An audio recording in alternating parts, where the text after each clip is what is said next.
devil is so clever and subtle with how he attacks us. And the problem is, so many believers focus so much on calling out things that are demonic in the world that they don't even realize the demonic activity going on in their mind on a daily basis that they're falling a victim to. Now, before I get into the message, let me give a little disclaimer. You might hear me say he when I'm referring to the devil, but I'm well aware the devil is not a he or a she because the devil is not a person. The devil is not a man with horns and a pitchfork. That's really just a human illustration. The devil is simply the dark force that governs evil. But because I have a Christian background, I may explain things in a Christian way, even though I don't subscribe to religion. The first step to not taking the bait is to understand how the devil operates. Think about the word Satan. In Hebrew, the word Satan means adversary or accuser. What is an adversary? An adversary is somebody who is against you, somebody who wants to beat you, somebody who wants to destroy you. What is an accuser? An accuser is somebody who lies on you, who says you've done things that you haven't. So think about in terms of the devil. I know all of us have heard old church folks say the devil is a liar. Why is that? Because he's literally a liar. When you have a negative thought, that is a lie. That's not from God. And he always starts with a small negative thought just to see if you'll take the bait, just to see if you'll believe it. And if you do, then he'll pile on more negative thoughts similar to the first one. But what if I told you you don't have to accept it? You can reject it. You can challenge it because just because a negative thought comes in doesn't mean it's the truth. Doesn't mean you have to believe it. Doesn't mean you have to come into agreement with it. I used to be a chronic overthinker. I was the queen of catastrophic thinking. I was always thinking of the worst case scenarios. Not only would I imagine them, I would be convinced that they were really going to happen. And I'm the complete opposite. And it's because I no longer take the bait, because I know who I am and I know whose I am. I'm going to be very transparent. I went live last Sunday and my voice was shaking and cracking so bad. And ever since I was a kid, I've always had a shaky voice because I have an anxiety disorder. And the smallest things can trigger my anxiety. The more anxious I am, the more my voice shakes and cracks. But like I said, it always shakes and cracks just a little bit. But last Sunday, it was way more than usual. And I was so embarrassed.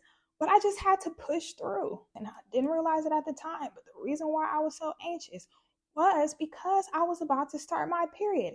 Yes, believe it or not, there is a such thing as period anxiety, where some women experience severe anxiety a few days before their period. And I know this about myself, but my period ended up coming a few days early. So it completely threw me off. So after that live, I immediately started having negative thoughts. I felt so embarrassed. I'm like, I should just delete that video. I don't want anybody to see that. Then I started having thoughts like, why do I even keep making these videos in the first place? Nobody wants to hear me speak. Listen to my voice. It's constantly shaking and cracking. I don't know why I keep doing this. I've been making YouTube videos for years, almost 10 years, and I haven't made a dime. Why do I keep doing this? Why do I keep embarrassing myself? I need to just delete my whole YouTube channel. And then something in my spirit said, no, no. I'm not coming into agreement with that. The old Kyla used to fall for that, but the new Kyla is not taking the bait. I know in my spirit, this is what God has called me to do, even though it doesn't make sense, even though I don't feel qualified because of the whole voice thing. I know that I'm called. So it doesn't matter. I don't give a damn how much my voice shakes. I'm still going to speak. I'm going to still keep making videos. I might make even more. I literally, in that moment, I started challenging the devil because I knew all those negative thoughts I was having was nothing but the devil. That was nothing but lies from the enemy. And I rebuked it and I refused to come into agreement with it. I was like, no, I'm not going to delete my YouTube channel. And I'm not going to delete the video because that's selfish. This isn't about me and my ego and how people perceive me. It's simply about how I can allow God to use me to help somebody else. The number one thing the enemy is always attacked is my voice. Why? Because he knows how powerful it is. He knows the calling God has on my life. So it's no coincidence that my biggest insecurity, my voice, is also the most important part of my purpose. Ever since I was a little kid, people used to make fun of me because of my voice. Whenever somebody would point it out, like, hey, what's wrong with your voice? I would freeze up. I would get nervous. I'm like, oh no, now they're going to know my secret. It always felt like something I had to hide, but now I lean into it. I'm very honest and transparent if somebody asks me, because I realize, Kyla, maybe the reason why you haven't been able to fix it is because God is using you to help somebody else who is in a similar position. Me choosing to push through despite my fears is bigger than me, because there might be somebody right now who is scared to do something because they don't feel good enough.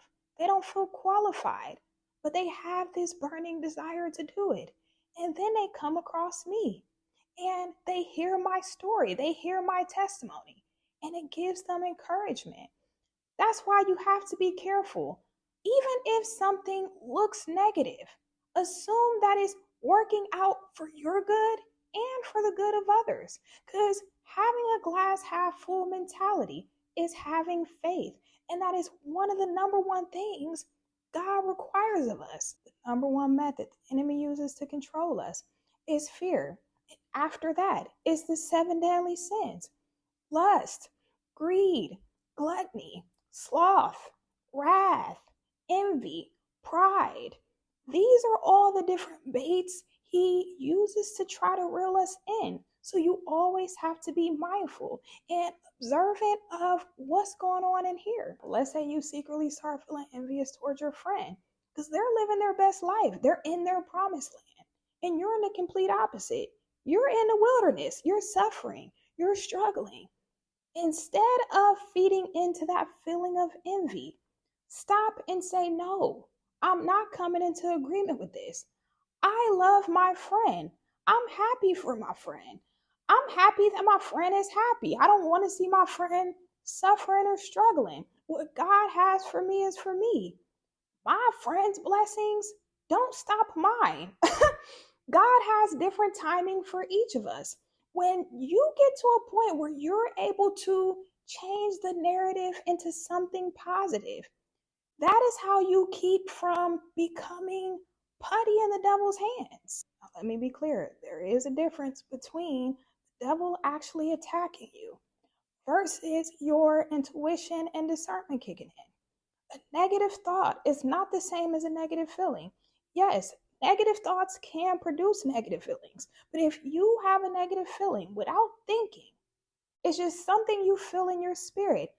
9 times out of 10, that's your intuition trying to warn you about something. So that's not something you should ever ignore.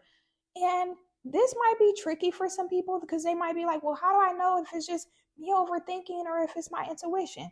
Like I said, when it's your intuition, there's no thought process behind it. It's just something you feel in your spirit that you can't explain and you can't shake. But if you're still unsure, just ask God to reveal it to you and be still until He does. That's all I have for you guys today. If this message spoke to you in any way, please make sure you like it and make sure you're subscribed.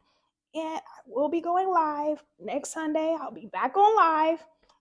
So yeah, I'll see you guys soon. Love you. Bye.